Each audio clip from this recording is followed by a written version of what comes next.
Attack on Titan's newest chapter was phenomenal, to say the least. However, now we are looking in a completely different direction in terms of what the story has in store for us, what the origin of Titans truly is, and how much mythological sense has Isayama been writing into his story this entire time. This would come into the form of Norse mythology, as the most recent chapter has linked a lot of different common connections to this specific concept. Before we get started, I feel like it would be easier to build some context for all of this Norse mythology that I'm about to kind of throw at you, which hopefully will make it a little bit more easier to digest. So sit back, relax, grab a drink, grab something to eat, and hopefully enjoy yourself. Let's get started. Two things that I want to kind of mention before I jump into pretty much everything, and that would be Attack on Titan Season 2 ending, or its outro, and basically the imagery that outro actually has, and how it directly correlates to a lot of stuff within this most recent chapter that we obviously got. You can obviously see the big problem here. There is a massive time period between these two being released, and the anime has shown this stuff years before people have even seen this chapter. Obviously, Isayama has been in close connection and even working with a lot of the creative people behind the Attack on Titan anime, which is always a really nice thing, and it seems like his creative outlet has led him down the path of openings and endings, and he's definitely put a lot of direct, specific information in terms of this ending. Obviously, the biggest thing that led us to this connection was the specific panel of Ymir's children cannibalizing on her.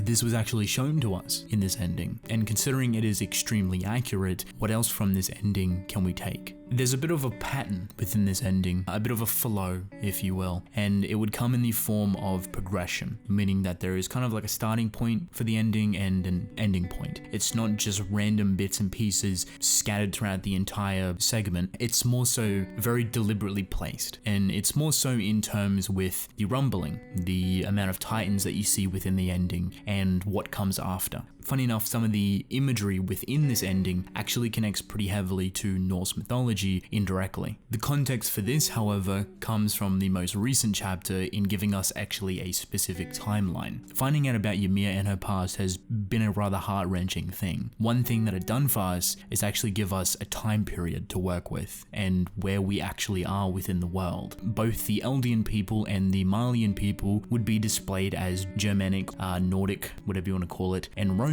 people. The Malians would be Roman and the Eldians would be the Germanic people. Obviously, these two are at conflict with one another, and they have been for a very long time. Because of the Nordic Germanic origin and their beliefs, the Norse mythology already has its foot within the door, and there's a lot of things within their beliefs and within the Norse mythology that actually reference pretty heavily within not only the ending for Attack on Titan Season 2, but also stuff placed throughout the story and also the current events. So now that we have that time period of Nordic and Roman Norse mythology actually making some sort of sense because of it, what's actually in the ending other than that cannibalistic imagery? We actually get to see the rumbling and the devastation that it brings. We see a mass amount of titans emerge from the ocean floor and completely obliterate a town or a village or a massive place, and they go ahead and eat an abundance of people. Then it's followed up by two specific things. One, it's followed up by an opening where devastation has kind of laid waste, obviously because of the titans, but we see a line of people walking down this kind of open plain area, followed by an eagle. This imagery alone can correlate to something very specific within Norse mythology known as Ragnarok.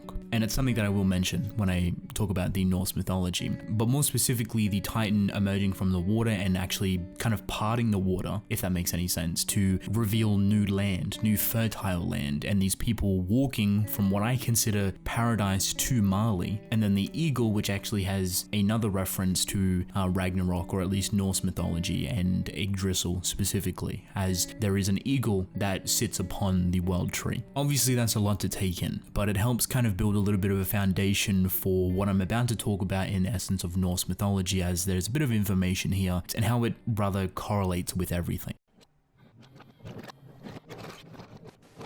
So Yggdrasil is an immense mythical tree that plays a central role in Norse cosmology, where it connects the 9 worlds. Yggdrasil is an immense ash tree that is center to the cosmos and considered extremely holy. Creatures live within Yggdrasil, including the dragon Nidhogg and an unnamed eagle. For Isayama and Attack on Titan to play on the gods specifically may actually be a little bit far-fetched. It may be he's using the Norse mythology concept but without the gods specifically. I don't expect to see Odin or Loki or anyone else kind of rock up in full fashion. In saying that, Yggdrasil plays a pretty big part in what could potentially be the most recent chapter and the depiction of what we actually seen of the tree that Ymir actually enters and the thing that she connects to underneath it. Trees have a pretty big sacred meaning for the Nordic people, in a sense where a lot of worshipping and cult activities would take place, and this is even from a Roman perspective looking in, where they would see Nordic people kind of worshipping the gods or doing this or that within or around sacred trees, and that would be kind of their cult-like areas to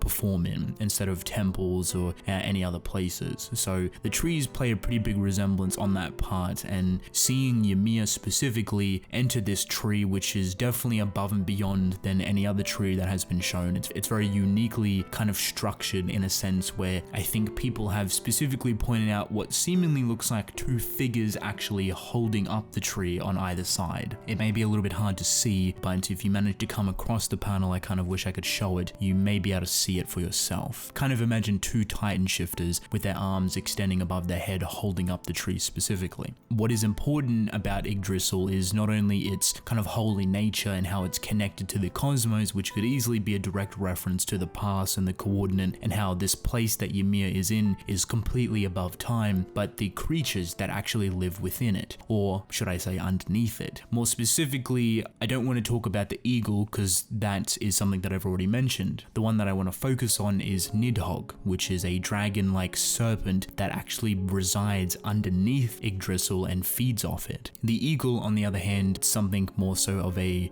symbolic piece that can be used, and if you want to correlate back to what I said before in terms of Attack on Titan's ending using a eagle specifically and showcasing the rumbling and right at the end of all of the destruction and devastation with people walking, then you have that common connection. In Norse mythology, Nidhogg is a dragon/serpent who gnaws at the root of the world tree, Yggdrasil. In historical Viking society, Nid was a term for social stigma implying the loss of honor and the status of a villain. Thus, its name might refer to its role as a horrific monster in its action of chewing on corpses that are guilty of murder, adultery, and oath-breaking, which Norse society considered among the worst possible. In this sense, this would probably be the closest thing in terms of Norse mythology that actually connected with Ymir underneath the tree, or at least in this water-like state. However, there can also be another reference here. Even if Isayama is using Norse mythology as a basis, he can actually reference Nidhogg as more so a hallucigenia. Let's just say a very outdated spinal-like aquatic creature, and is kind of the basis of pre-evolution. So these things were around before they were kind of large creatures, and they helped animals and other structures become more advanced and evolve over time. Honestly, the hallucinogenia is kind of the perfect depiction on what this spinal creature is that connected to Ymir, and if you add that imagery and connect it to the Nidhogg concept, it actually works extremely well. In this sense, anyone that comes in contact with Nidhogg, or more specifically Ymir, they would gain this power to kind of lay waste to pretty much absolutely everything, as chewing on the roots of the world tree or Yggdrasil kind of comes with a couple of different pros and cons. A lot of immense power, and in this sense, Titan shifting, which that in itself can almost be viewed as godly. If godly beings weren't of human nature, but more so giants, the size of Odin, in some depictions being rather massive, then you can see what the Titans could be a potential reference for, in gaining more so godlike abilities. So what does this knowledge do for us? We have Yggdrasil, a tree, and we have Nidhogg, a serpent that gnaws on the tree, which could potentially be the concept used to give Ymir her power. There's something funny about Yggdrasil is that the tree itself connects the 9 worlds, and obviously there is 9 Titans. In a spiritual sense, Ymir is connected to all 9 Titans, and if you go into the more so spiritual realm, is what I'm going to call it, where Ymir actually resides, the tree and the paths branch off into 3 specific directions when when her children cannibalize on her, meaning the tree starts to kind of form from that, and over time they branch out more and more and become a lot more complex. To add on top of this, someone sent me a possibility on how Titan shifters actually only live around about 13 years, and it comes from a specific disease known as Kuru, which is connected to the Foray people of Papua New Guinea. In simple terms, a lot of the issues that these people were having was because of cannibalization, and this would form a disease within the people cannibalizing, especially over periods of time where they would lead to pretty severe symptoms and early death. And these symptoms would be tremors, loss of coordination, and neurodegeneration. Neurodegeneration is actually something that Attack on Titan blurs the line between, I should say. The ability for previous Titan shifters passing on their conscious or their emotions or this or that onto another Titan shifter or the next Titan shifter that takes their place is a very prominent thing. It's a very serious thing, as it can actually lead to some very detrimental things. One could easily go crazy because of the amount of conflicting emotions that aren't of their own accord, and a lot of characters have been seen with this issue. But then we have people like Kruger, who is kind of one of the only people that we have seen generally ill from his aging, and we never really knew why Titan shifters would only live 13 years, but the general lifespan of people with the Kuru disease would be around about 13 years. Sometimes it would be less, and sometimes it would be more, but the more average would be 10 to 13. Their body would start to become extremely volatile and sickening, and it's a disease. It will kill you, obviously. Even though it doesn't necessarily connect directly to Norse mythology, there is a lot of things in here with the Kuru disease that I think is rather interesting. As much as I don't necessarily believe it, and you could actually find an abundance of diseases that have a 13-year time span, I think the interesting thing about it is, one, how volatile and vicious it is, and how it kind of plays a similar connection to the Titan shifters and how they pass over to the next Titan shifter, and how, if you realistically think about it, to become a Titan shifter you have to cannibalize to some extent on a human being, or at least the remnants of a human being, and you get a portion of their emotion and their mentality and how they think and act, which is pretty wild in all honesty. There's a couple of things specifically with the Kuru disease in saying that deceased family members were traditionally cooked and eaten, which was thought to help free the spirit of the dead, and women and children usually consume the brain. Now, we could just be connecting things for the sake of it. Attack on Titan is becoming very spiritual as of lately, and the path specifically, and how Titan shifters are connected by the past, which can be a spiritual metaphor. Could it be possible? Could it not? Who entirely knows? But I thought it would be interesting to bring up, as people have been sending me this disease. It doesn't necessarily work as nicely as Norse mythology, but it could be something that's there, an inspiration, maybe. In Norse mythology, Ragnarok is a series of events including a great battle foretold to lead to the death of a number of great figures, and natural disasters, and the submersion of the world in water. After these events, the world would resurface anew and fertile. The surviving and returning gods will meet, and the world will be repopulated by 2 human survivors. What I mentioned at the beginning of the video was Attack on Titan's ending and its imagery showing the rumbling, the Titans destroying everything, but then new land being forth with people walking across it. For me, I actually think this is the new land that actually connects Paradise to Mali, and the ocean has kind of been split apart and Earth has risen up from it, is allowing people to walk across it to safety, to quote-unquote freedom. Now, in the wake of Mali's destruction, we don't really know how the other people across the globe will react. Will they retaliate? Will they fight back? We don't entirely know. But in the reference to Ragnarok and Norse mythology, it kind of concludes everything in a really nice manner, as you kind of work down the change of events with Yggdrasil, Nidhogg, potentially hallucinogenia reference, the Kuru disease, and then to end it all off you have Ragnarok, and it concludes everything extremely nicely in that sense.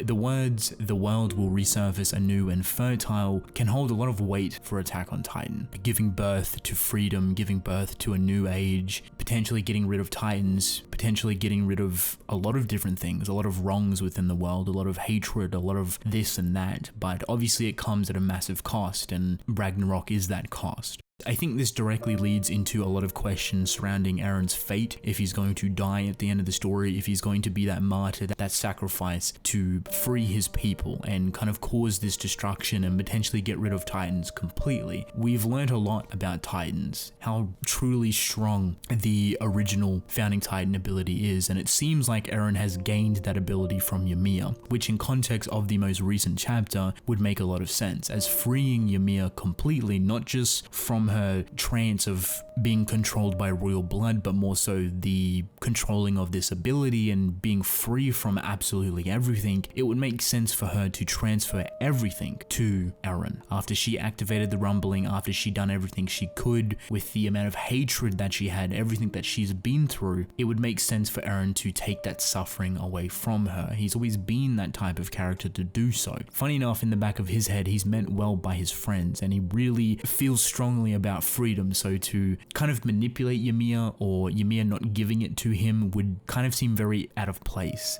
But considering the spinal cord that grew from his body is extremely similar to what Ymir connected to under the tree, it would make more sense that Eren has replaced Ymir entirely, which leads to a lot of different directions that Eren could go. I've always thought that Eren would not live by the end of the story, and you can kind of take that either way, whether you think it's true or not. It's completely up to personal opinion. With the way everything's going at the moment, the place that Ymir was in, if Eren is now in Ymir's shoes, he will have to uphold that place. I think a very weird thing about it is that everyone that's kind of been to that place, at least in the form of Historia's friend Ymir, as well as Grisha, claim this place to be known as freedom, a place without no war or no destruction, no death, nothing, just kind of blissfulness even. And I think it's rather saddening for Eren not to live at the end of the story, but still find freedom in the fact that he has kind of taken up this mantle of responsibility, where he kind of holds the Titan power and he's not going to give it to anyone. He's not going to create Titans or give people the ability to Titan shift. If Ymir can create as many Titans as she wants and euthanize an entire race of people, surely Eren right now could specifically get rid of it. He could take away the Titan shifting ability for good, but obviously not after he destroys the primary issue at hand, which is Marley, and how Marley has been treating the Eldian people. But even then, the concept of who you think is good or bad is kind of blurred entirely. We've seen that the Eldian people are just as bad as the Marleyan people back in Ymir's time. So Eren's taking things into his own hands. I think obliterating both Paradise and Marley would be rather symbolic in that sense, kind of connecting it by a bridge of land, by parting water obviously and using the rumbling, and having everyone from Paradise walk across this newfound land. But Eren would not leave this place. Eren would not technically leave Paradise. He would go back into the realm that Ymir was in, whether it's with her or not, and kind of uphold that place. That's more so my loose interpretation of it. I feel like it would be kind of fitting because he finds freedom in this place,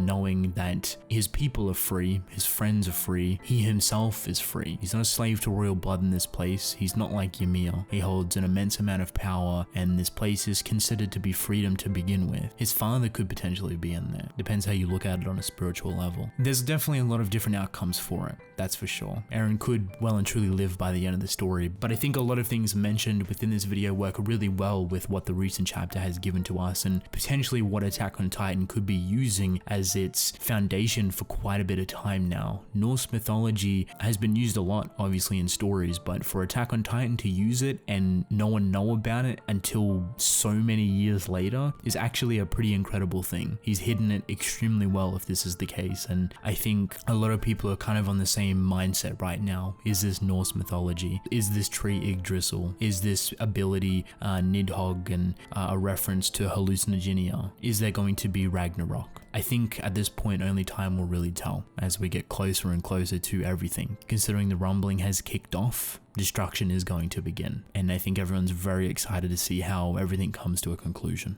So with that being said, that is basically it. If you have made it this far in the video, I want to thank you for your patience, and hopefully your brain has not melted. There's definitely a lot of information within this video that can be expanded upon even more so, but hopefully this can set a nice basis, or at least kind of fill in the blanks blanks for a lot of different people, and I'm excited to hear you guys fill in the blanks for a lot of stuff I missed, and potentially your own theories if it's not Norse mythology but something else entirely, which I'm always excited to read. So definitely let me know your thoughts. I'd really love to hear them. But I'm actually going to end the video off here. I hope you guys enjoyed, and I will see you in the next one. Goodbye.